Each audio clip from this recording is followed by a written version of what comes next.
Southland Disability Enterprises employs 82 people with intellectual disabilities. We've got people that have been here all of their working life. They manage recycling for the entire Southland region. There wouldn't be many employees that come and give me a cuddle if I was the boss of another company, and these guys do, so it's pretty cool. You gonna have a good day? Yeah. Yeah? What'd you do last night? Had a glass of wine. Wine? Yeah. Our organisation is very tight-knit. Well, it's like any family. They care and fight and annoy and love and cuddle each other just like any other family does.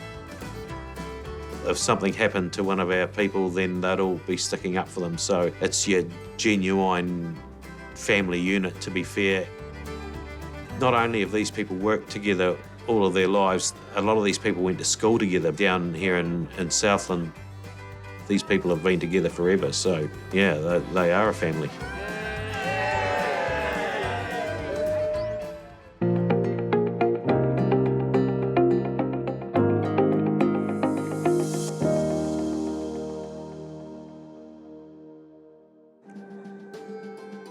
I'm Mary-Ellen Joyce, live in Invercargill. I work at Southland Disability Enterprises. Get up, have a shower, put my contacts in, and get my breakfast ready. Clean my teeth, get ready, go out to the bus. We employ 82 disabled people and 20 plus mainstream employees. Predominantly, our disabled people have an intellectual disability. No. 55.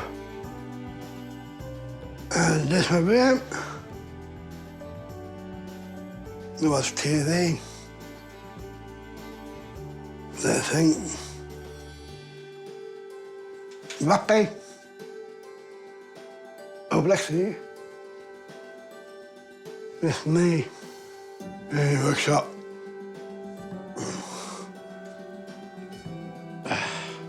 That's it. In the right place.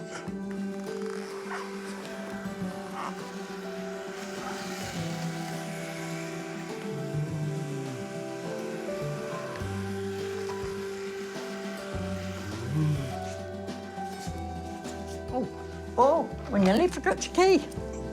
Wonder where we put your hat. How'd you get on with the whiskers? They all right? Yeah. Good. Neville, he very seldom says he's not going to work. But you don't get him staying home more than one day. After that, it's back to work.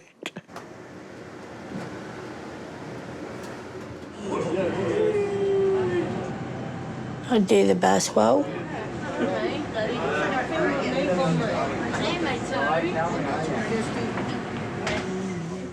Like working there.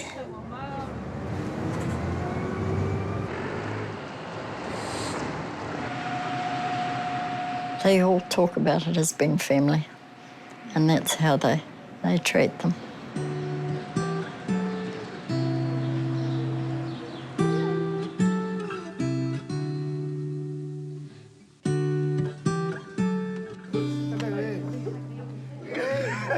Send you off. I think he likes to think he's done what the other members of the family have done. He was very thrilled, but the important thing to him, he had done things the family had gone to, and that was just as important as any of the achievements he made, because he's doing what the others are doing or have done. Yeah. Gone to work. They all feel, although they're contributing, that they're of some value. That's really probably a highlight as far as they're concerned. In the past year, We've been under threat of losing a major contract, putting all of these jobs at risk. Our main contract is with WasteNet, which is the 3 councils in Southland, and we sort their recycling.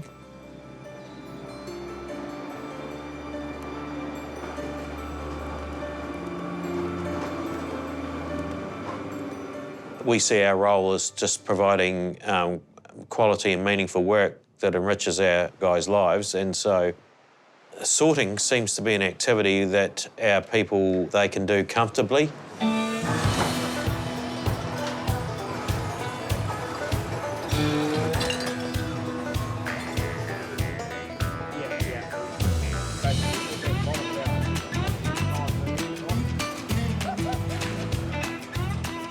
This area is the plastic sort, so each person's got their own different product that they need to be getting out of there, from milk bottles, clear PET bottles, coloured bottles, then the mixed plastics and aluminium cans, so each person's sorting their own product. And they're all, each of them within their own area, very good at it, and they'll be used to their own particular products.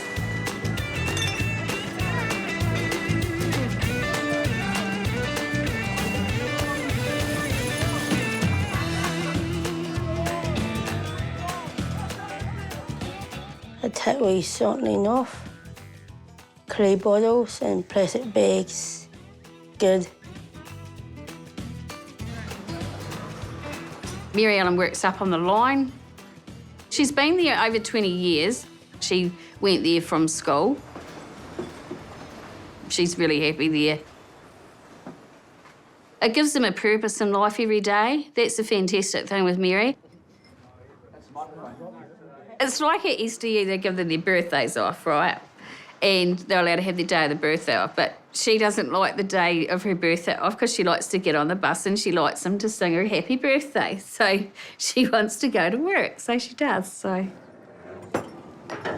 This is Anna. Hi. That's my boyfriend Ian. Routine is very important for her. That's another day that I'm going to miss out on the gossip at work. I think that's what she was really worried about, because she was like, oh, I'll miss out. I'll miss out.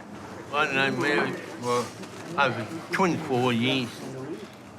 Maybe we've found our niche. Along with that is the ability to, with the different types of work that we've got, is to move our people around to suit their needs or to apply a task that suits them.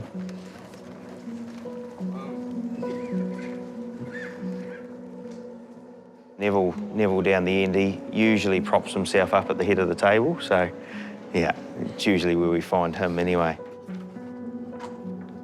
Getting some papers ready for shredding at the moment, so as he sorts through them, and then they'll go through and get done. Neville's one of those people that have been here a long time, and he was a strapping lad in his youth, and he used to break down pallets for a job at one stage, which is you've got to be pretty tough and strong to be able to do that. But as his ability to balance has changed over time, he's now in the packing room, and I think we'll all agree he's enjoying his time in there, and he likes to hold court with the guys, and that's cool. He's a pretty smiley sort of a character.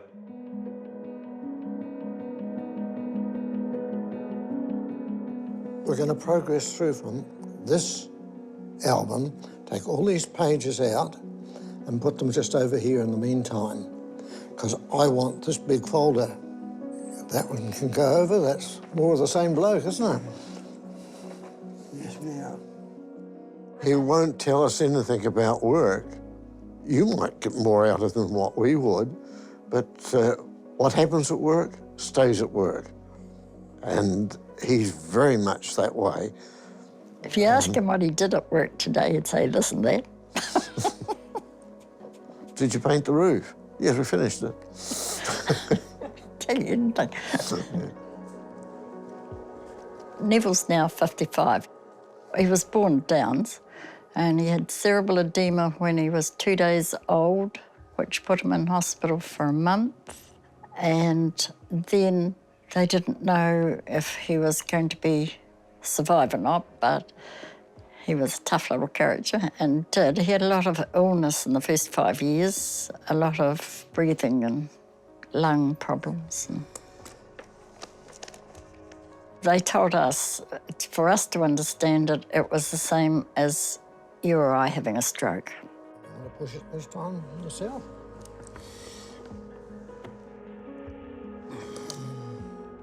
Neville loves poking through photographs.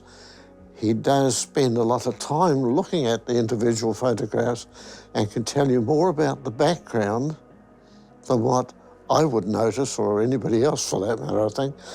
And he loves to ferret through them and just see what's there. He'll sit for ages just occasionally passing me something or just looking at what's going on.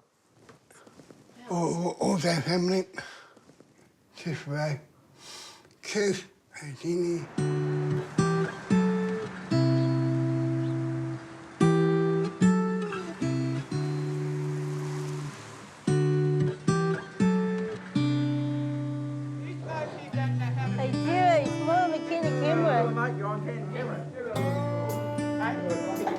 Mary-Ellen, it turns out that I've known her a very long time. Since I was a lad, I knew and know her family well. She also has been here a long time and is a wonderful part of the team. Mary-Ellen's very switched on at what she's got to be doing, and when she's got activities that she's going away to do, she goes away and has been doing some preparation for independent living, cooking and that in some afternoons a week. So we support that and encourage it with our employees.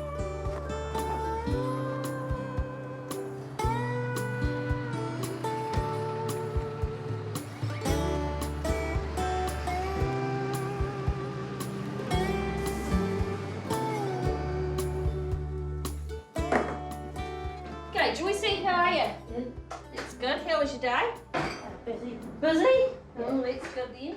Mary-Ellen was born on my 10th birthday, so her and I are exactly 10 years to the day, our birthdays. So if you grab the cheese out, Mary, and can you grab the board? Yeah. Do you want to wash your hands because you've just fed the cat? Yeah. She was never treated any different just because she had Down syndrome. She was just like the rest of us. She was always expected, I suppose. We had expectations. She was expected to just do everything like the rest of us did. She might have done things a bit slower. Her milestones might have been a bit slower than normal, but apart from that, she was just rough and tumble like the rest of us. So We've got roast potatoes and roast pumpkin. I think that's probably why she's done as well, because she's never been made any difference of the fact that she has Down syndrome was never made any different. You know, we didn't think of her as any different. Mama had passed away, and we had a house on the market at the time, and my husband said, "Oh, why doesn't Mary come and live with us?" And I was like, back the truck up a little bit here. It's like, that's a huge commitment, you know. And he said, no, I think if we could find the right place, it would be quite cool. So that was all right. We had looked at this place and we thought, oh, this place would be ideal, because upstairs it had a room with an ensuite, separate toilet, shower and a big walk-in wardrobe. So here we are. So that was 23 years ago. So much need to see the prep, but if we can be on. I'll be cooking tea and I'll say, right, come down, Mary, and you can give me a hand. And so she'll help me make a cheese sauce or mince. If we're having mince, she loves breaking it up, you know, and she'll get it down to the finest details, you know. So there's lots of little things like that she does. She comes down and helps me with. Oh, good girl. You heard it, mate. Yeah. And it makes her feel important and included as well.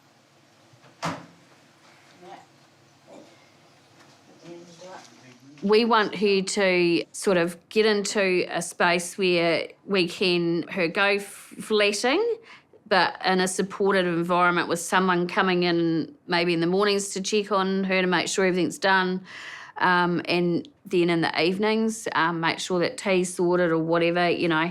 No. Come on, out of the kitchen. She's not allowed in the kitchen because we nearly trip over her, don't we, Mary? Yeah. You know, if something happened to Neville and I'd hate her to be thrown in the deep end that all of a sudden you've got to move out. So it's better for her to do the transition while we're still around. Hard and all as it will be. It's always been in the back of our minds, I suppose, but it's always like, oh, you know, if that's too hard basket, we'll just leave that at the moment. Yeah. It was. It's hard doing it as a sibling and having cared for her for so long, but I think from a parent's perspective, if you are an older parent, yeah, it would be pretty difficult.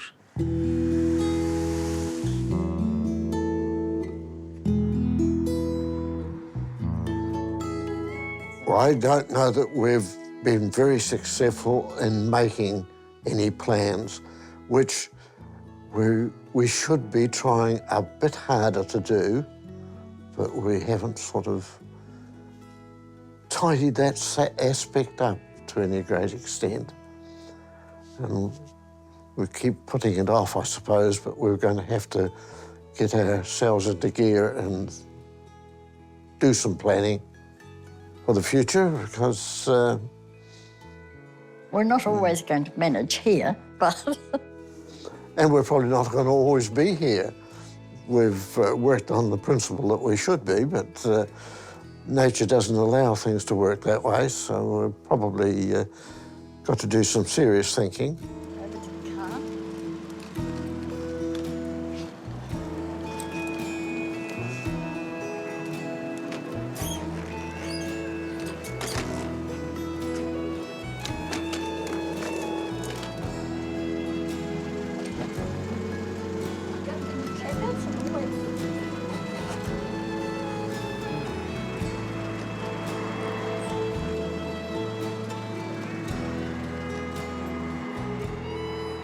And I've had some good surgeons because I've had cancer 3 times, so I think I've been lucky.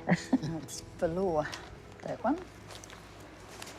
Maybe we better do this one first. Okay. Because this is last week's.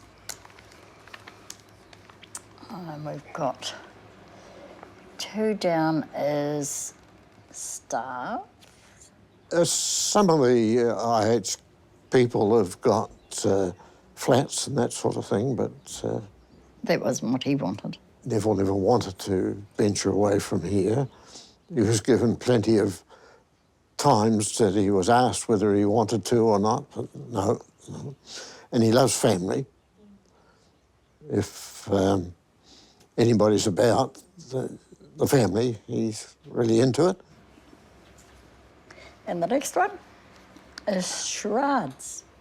Bingo. When Don was in hospital a couple of years ago there, he wanted to always be with us when we went. He didn't like us going without him.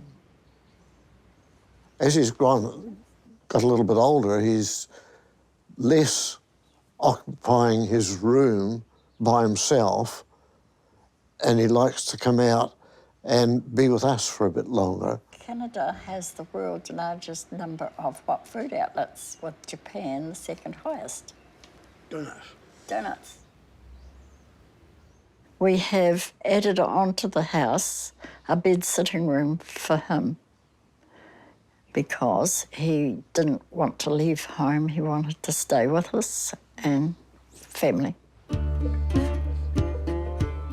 He's last in the family, and he was born in 1964. He lines himself up with the Beatles.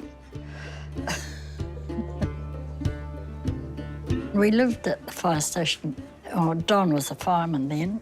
Many years ago, we met at the fire station through a friend of his who thought he was real clever in matchmaking. That was many, many years ago, because now we've been married for 62 years. On the days it never works, I usually have tea pretty much ready when he comes home. This is the boring part of life, really. For me, I'm tired of cooking. He doesn't cook. He used to be able to help and peel veggies and things like that, but over the last few years, he can't stand for very long. So he put that out of his mind to do. It wasn't something he could do, so. Nearly forgot, didn't I? He used to completely share himself. He shares himself still, but he has to have help getting dried.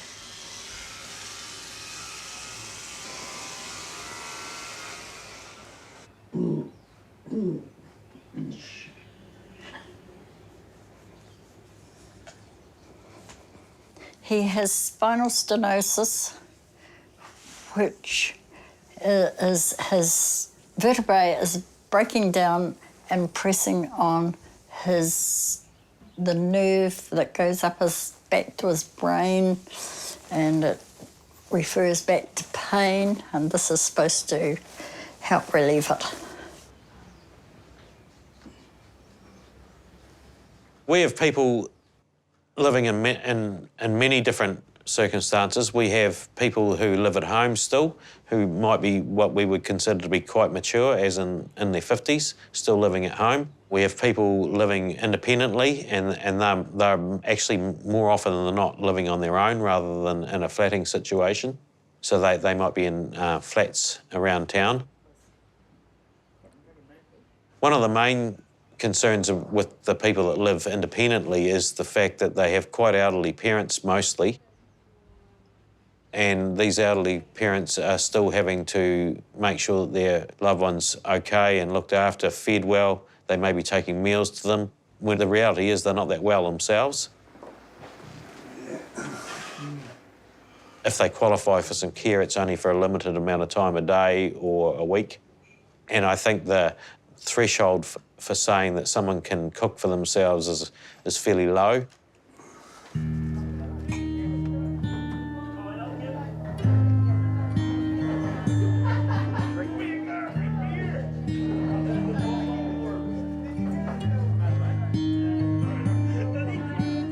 Work pretty hard to try and give our guys a meal as often as we can at lunchtime.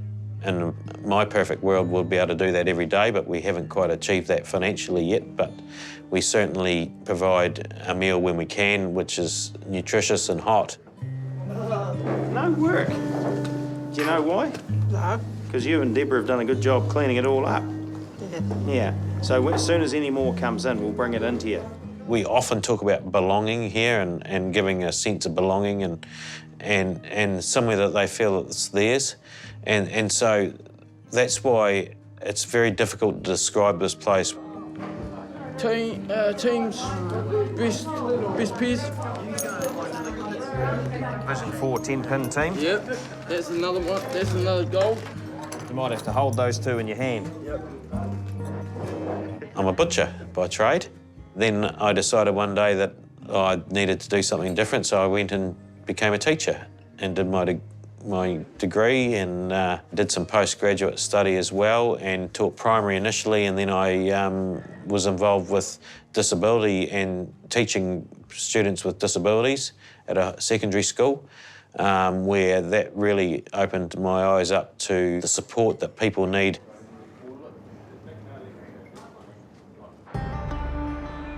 They're often spread out around the town and find it difficult to go and see anyone and interact socially.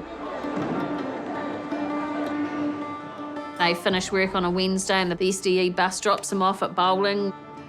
Mary's always loved 10-pin bowling.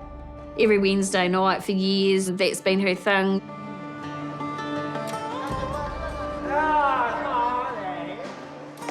That is just another social interaction for her. And most of the guys that she bowls with work at SDE.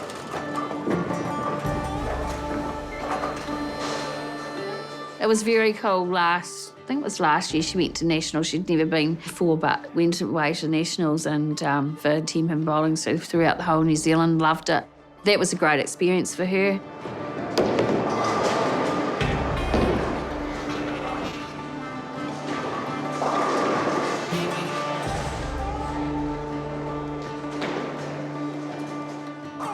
He won't play off a ramp because he wants to still bowl, but I have to take his ball up to where he's going to bowl from because he can't keep balance, and sometimes you think he's going to go for a roll down with the ball, but he doesn't. He manages. He doesn't score like he used to. He's not good at that now, but he still enjoys it. And so while he's enjoying it, I think it's important for him to do it.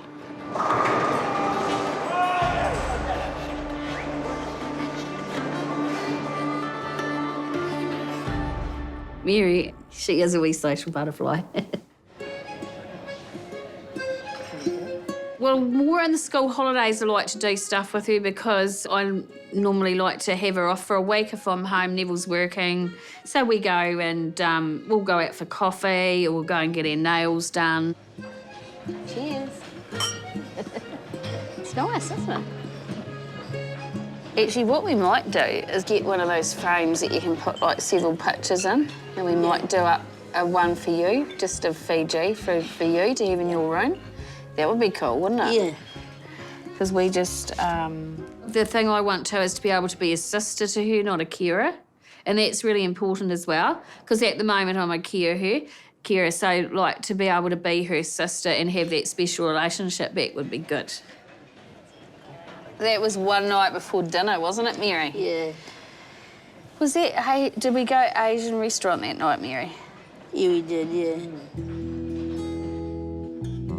We always struggle to get people to understand those sorts of sentiments and actions.